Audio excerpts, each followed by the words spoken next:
दोस्तों सुबह के करीब 11 बज रहे थे और एक सलीम नाम का व्यक्ति दौड़ते हुए रोते हुए थाने जाता है और थानेदार साहब से कहता है कि साहब मुझे हिरासत में ले लीजिए, मुझे जेल डाल दीजिए, मैंने अपनी पत्नी को मार डाला है। उसके बाद जो थानेदार साहब होते हैं उसे डांटते हैं कि क्या कह रहे हो, तुम पागल हो गए हो, तुम्हें जेल हो जाएगी, तुम सलाखों के पीछे चले जाओगे। सलीम कहता है कि सर मैं यही चाहता हूँ और जो मैं बोल रहा हूँ वो सच बोल रहा हूँ। मैंने अपनी पत्नी आफरीन को मार डाला है और उसकी लाश उसके घर पर पड़ी हुई है, आप मुझे हिरासत में ले लीजिए। उसके बाद थानेदार साहब थोड़ा सीरियस में होते हैं और उसे बिठाते हैं और पूछते हैं कि ये सब कैसे हुआ। उसके बाद सलीम कहता है कि सर अगर आपको मेरे ऊपर विश्वास नहीं है तो मैं एड्रेस आपको दे रहा हूँ, आप जाकर उसके लाश को देख लीजिए। उसके बाद जो थानेदार साहब होते हैं अपने कुछ सिपाहियों को लेकर सलीम को साथ में लेकर जाते हैं तो देखते हैं कि सच में आफरीन की लाश उसके कमरे में पड़ी होती है। और उसके बाद आफरीन की लाश को हिरासत में लिया जाता है, पोस्टमार्टम के लिए भेजा जाता है और फिर सलीम के हाथों में हथकड़ी डालकर उसे थाने लाया जाता है और फिर पूछताछ किया जाता है। उसके बाद दोस्तों सलीम जो राज खोलता है उसे सुनने के बाद हर कोई हैरान हो जाता है। थानेदार साहब भी वहाँ पर हैरान हो जाते हैं, उनके पैरों तले ज़मीन खिसक जाती है। आखिर दोस्तों सलीम ने अपनी पत्नी को क्यों मारा और उसके पीछे कौन सा कहानी था और क्यों इस तरीके का कांड सलीम ने किया, पूरी कहानी आपको जानने के लिए वीडियो में अंत तक जरूर बने रहना, क्योंकि दोस्तों इस वीडियो से आप लोगों को एक बहुत बड़ी सीख मिलने वाली है। तो इसीलिए दोस्तों वीडियो को अंत तक जरूर देखना और चैनल पर अगर नए हैं तो हाथ जोड़ के निवेदन है कि चैनल को सब्सक्राइब कर लें और वीडियो को एक लाइक ज़रूर कर लें दोस्तों।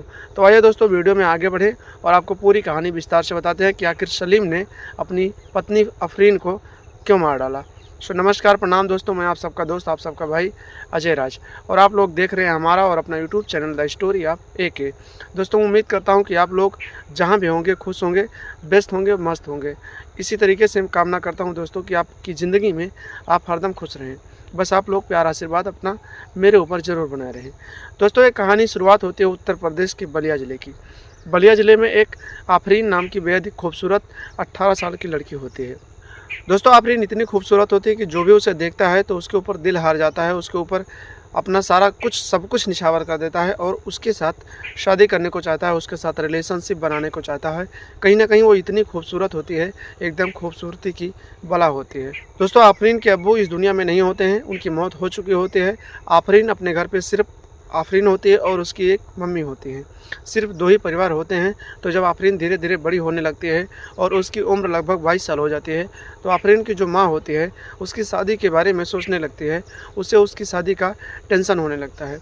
उसके बाद दोस्तों उसकी माँ जो होती है लड़का खोजने लगती है और कहीं ना कहीं लोगों से बताती है कि मुझे अपनी बेटी की शादी करनी है और फिर लोगों के द्वारा भी लड़का खोजा जाता है।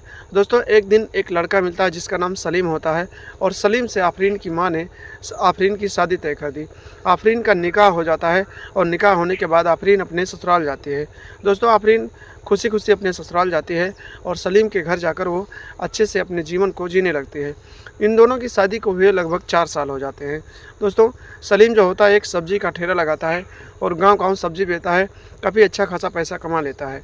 उसके बाद इन दोनों की जो ज़िंदगी होती है दोस्तों, सलीम और आफरीन दोनों एक दूसरे के साथ बहुत ही खुशी खुशी रहते हैं। 4 साल इन दोनों की शादी को होते हैं, लेकिन इन दोनों को संतान सुख की प्राप्ति नहीं होती है। दोस्तों कहते हैं कि एक दाम्पत्य जीवन में संतान सुख की प्राप्ति बेहद ही खुश कर देने वाला पल होता है, लेकिन आफरीन को ये खुशी अभी तक नहीं मिली थी। 4 साल होने के बावजूद उसे कोई भी बच्चा नहीं था, ना जाने क्या प्रॉब्लम थी। इस बात को लेकर दोनों पति पत्नी काफ़ी चिंतित रहते थे। दोस्तों आफरीन जो होती थी वो हर एक रात बच्चे को लेकर रोती रहती थी, परेशान रहती थी। सलीम जो होता था उसे समझाता था कि सब कुछ ठीक हो जाएगा, बस तुम अल्लाह पे भरोसा रखो। उसके बाद दोस्तों एक दिन दोनों पति पत्नी आफरीन और सलीम हॉस्पिटल जाते हैं और अपना अपना चेकअप करवाते हैं। दोनों के बीच कोई कमी नहीं होती है, आफरीन के अंदर कोई कमी नहीं होती है, कहीं ना कहीं थोड़ी बहुत कमी सलीम के अंदर ज़रूर होती है। उसके बाद दोनों घर आते हैं और सलीम का इलाज चलने लगता है। इसी तरीके से दोस्तों समय बीतते जाते हैं। सलीम का एक बड़ा भाई होता है जिसके पास एक बेटा होता है, उसका नाम इरफान होता है।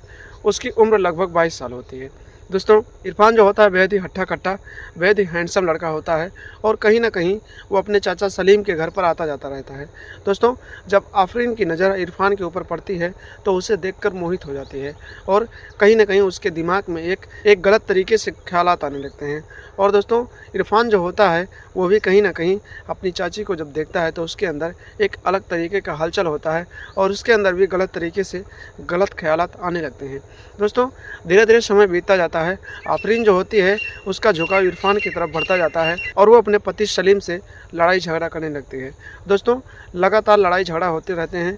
इसी के बीच सलीम जो होता है धीरे धीरे शराब के आदी हो जाता है और इतना बड़ा शराबी बन जाता है दोस्तों कि जब भी वो रात को आता है तो अपनी पत्नी आफरीन को बहुत मारता है। हर एक दिन लड़ाई झगड़ा होता है और इन दोनों के बीच दूरियां होने लगती हैं।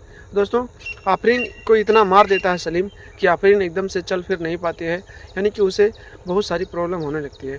और दोस्तों, यही नहीं, सलीम जब भी अपने घर से निकलता था तो आफरीन जो होती थी अपने भतीजे इरफान को अपने घर बुला लेती थी और बैठकर दोनों बातचीत करते थे।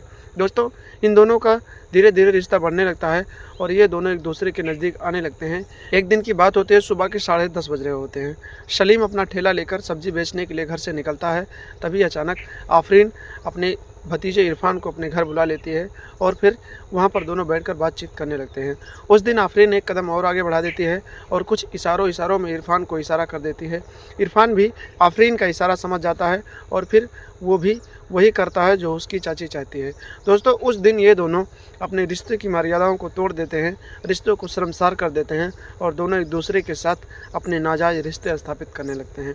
तभी अचानक सलीम किसी काम के वास्ते से घर आ जाता है और फिर वो अपनी पत्नी आफरीन को अपने भतीजे इरफान के साथ आपत्तिजनक हालत में देख लेता है। दोनों अपने कमरे में एक दूसरे के साथ अपने रिश्ते को शर्मसार कर रहे होते हैं, अपने रिश्ते की मर्यादाओं को तोड़ रहे होते हैं। इतना नज़ारा देखने के बाद सलीम जो होता है वहाँ पर अपनी पत्नी आफरीन को मारने लगता है और इरफान जो होता है वहाँ से चुपके से भाग जाता है। उसके बाद दोस्तों, इन दोनों के बीच और ज़्यादा दूरियां बढ़ जाती हैं। उसके बाद उस दिन इतनी लड़ाई होती है दोस्तों, आफरीन कहती है कि तुमसे तो कुछ हो नहीं पाता है, तुम तो नामर्द हो, 4 साल बीत गए, 5 साल होने को आए, तुमसे अभी एक बच्चा तक नहीं हुआ, तुम एकदम नामर्द हो, तुम मर्द नहीं हो। उसके बाद दोस्तों सलीम और उसे मारता है और उसे मारने के बाद उसके मायके ले जाकर छोड़ देता है। जब उसके मायके ले जाकर छोड़ देता है तो अपने मायके रहने लगती है। दोस्तों, आफरीन अपने माँ के साथ अपने मायके में रहने लगती है। लेकिन दोस्तों, सलीम जो होता है अपनी पत्नी के वियोग में, यानी कि उससे जब दूरी हो जाती है तो और ज़्यादा शराब पीने लगता है और इतना ज़्यादा शराब पीने लगता है दोस्तों कि उसका एकदम से तबीयत बिगड़ जाता है। उसके बाद एक दिन खबर जाती है उसके मायके, आफरीन के मायके खबर जाती है कि उसके पति सलीम की तबीयत ख़राब है, लेकिन तब भी उसे देखने नहीं आती है। उसके बाद दोस्तों, जो आफरीन होती है कहीं ना कहीं अपने मायके में भी अपने भतीजे इरफान को फ़ोन करके बुलाया करती थी और उसके साथ नाजायज़ रिश्ते भी बनाया करती थी। इसी तरीके से समय बीतते जाते हैं दोस्तों। सलीम जो होता है 2-3 बार अपने ससुराल जाता है अपनी पत्नी आफरीन को लाने के लिए और उसे मनाने के लिए, लेकिन आफरीन नहीं मानती है। आफरीन जब नहीं मानती है तो सलीम हार थक कर अपने घर बैठ जाता है और इसी तरीके से दोस्तों दिन बीतते जाते हैं। करीब 5-6 महीने बीत जाते हैं और सलीम अपने घर पे रहता है और ठेला लगाता है, सब्जी बेचता है और अपना खाना पीना बनाता है, खाता पीता है। उसके बाद दोस्तों, एक दिन की बात होती है, सलीम ये ठान कर जाता है कि कहीं ना कहीं वो अपने ससुराल ज़रूर जाएगा और अपनी पत्नी आफरीन को लेकर आएगा। अगर नहीं मानेगी तो वो उसे जान से मार डालेगा। दोस्तों, एक धारदार हथियार लेता है और फिर सुबह के करीब 9:30 से 10 के करीब वो अपने ससुराल पहुंच जाता है। दोस्तों, जब वो ससुराल पहुंचता है तो उसके घर में सिर्फ आफरीन होती है। उसकी माँ बाजार गई होती है किसी काम के वास्ते।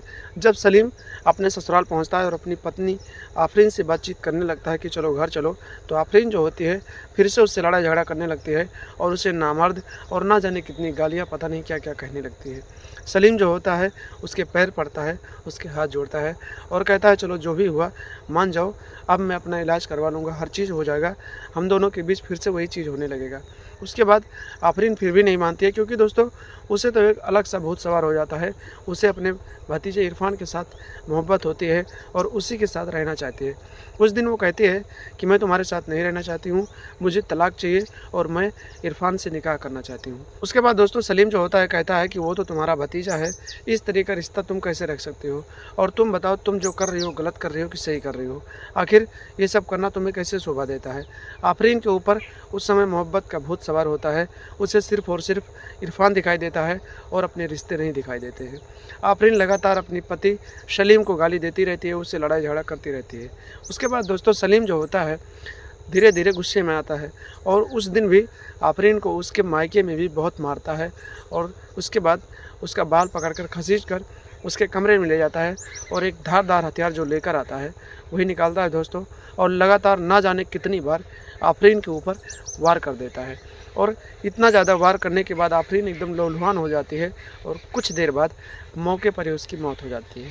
उसके बाद उसकी लाश को वहीं पर छोड़कर जो सलीम होता है सीधे थाने जाता है और थानेदार साहब से कहता है कि साहब मुझे हिरासत में ले लीजिए, मुझे जेल में डाल दीजिए, मैंने अपनी पत्नी आफरीन को मार डाला है। जो थानेदार साहब होते हैं वो उसकी बातों पे भरोसा नहीं करते, उसे डांटते हैं और कहते हैं ये जो तुम कह रहे हो, सोच रहे हो कि क्या कह रहे हो। सलीम है जो होता है दोस्तों, कहता है कि साहब जो भी मैं कह रहा हूँ सच कह रहा हूँ, अगर आपको विश्वास नहीं है तो आप मेरे साथ चलिए, मैं अपनी पत्नी आफरीन की लाश दिखाता हूँ। पहले थानेदार साहब इस बात को सीरियस नहीं लेते हैं, कुछ देर सलीम को बिठाते हैं और उसके बाद सलीम जब शांत होता है फिर भी यही कहता है कि साहब ये सब सच है, मैंने अपनी पत्नी आफरीन को मार डाला है और उसकी लाश उसके मायके यानी उसकी माँ के घर में पड़ी है। उसके बाद थानेदार साहब जो होते हैं सलीम को लेकर उसके ससुराल जाते हैं और वहाँ जब देखते हैं तो वहाँ का नज़ारा देखकर थानेदार साहब के पैरों तले ज़मीन खिसक जाती है। दोस्तों थानेदार साहब लाश को कब्जे में लेते हैं और पोस्टमार्टम के लिए भेज देते हैं और सलीम के हाथों में हथकड़ी डालकर उसे थाने लाया जाता है।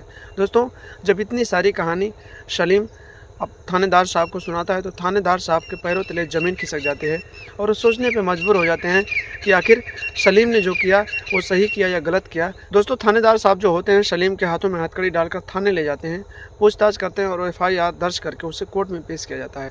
दोस्तों जब सलीम को कोर्ट में पेश किया जाता है तो जज साहब जो होते हैं तो सलीम के ऊपर उसकी पत्नी का हत्या करने का आरोप लगाया जाता है और इस आरोप में जो जज साहब होते हैं सलीम को उम्र कैद की सज़ा सुनाते हैं और सलीम के हाथों में हथकड़ी डालकर उसे जेल में डाल दिया जाता है। तो दोस्तों इस कहानी को सुनाने का और इस वीडियो को बनाने का सिर्फ एक मकसद है कि दोस्तों आजकल के लोग रिश्ते की मर्यादाओं को तोड़ने में थोड़ा सा भी वक्त नहीं लगाते हैं और रिश्तों को शर्मसार कर देते हैं।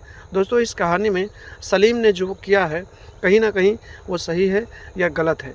दोस्तों जो भी ख्यालात आपके दिलों में और दिमाग में आ रहे हों आप लोग कमेंट बॉक्स में कमेंट करके ज़रूर बताना क्या आफरीन ने अपने भतीजे इरफान के साथ रिश्ता बनाकर सही किया या गलत किया, और अगर उसने सही किया तो फिर सलीम ने उसे मौत के घाट उतार कर सही किया या गलत किया। दोस्तों कमेंट बॉक्स में कमेंट करके ज़रूर बताना और आप लोग ये वीडियो कहाँ से देख रहे हैं, अपना नाम और अपने ज़िले का नाम कमेंट बॉक्स में कमेंट करके ज़रूर बताना ताकि आपका नाम मैं अगली वीडियो में ले सकूँ और आपका नाम लेते हुए मुझे बहुत खुशी हो। तो दोस्तों इस वीडियो को बनाने का सिर्फ यही मकसद था कि आप लोग इस दुनिया के क्राइम की दुनिया से आप लोग सावधान रहें, सतर्क रहें, क्योंकि आपके साथ भी ऐसा हो सकता है और आपके आसपास भी ऐसे लोग ज़रूर होंगे, उनसे दूरी बना कर रखें। तो दोस्तों आज के लिए बस इतना ही, मिलते हैं बहुत जल्द कल शाम 8 बजे एक नई कहानी के साथ। तब तक के लिए आप लोग हंसते रहें, मुस्कुराते रहें, अपना और अपनों का ख्याल रखें और हमेशा खुश रहें। तब तक के लिए दोस्तों नमस्कार, प्रणाम, जय हिंद, जय भारत, वंदे मातरम।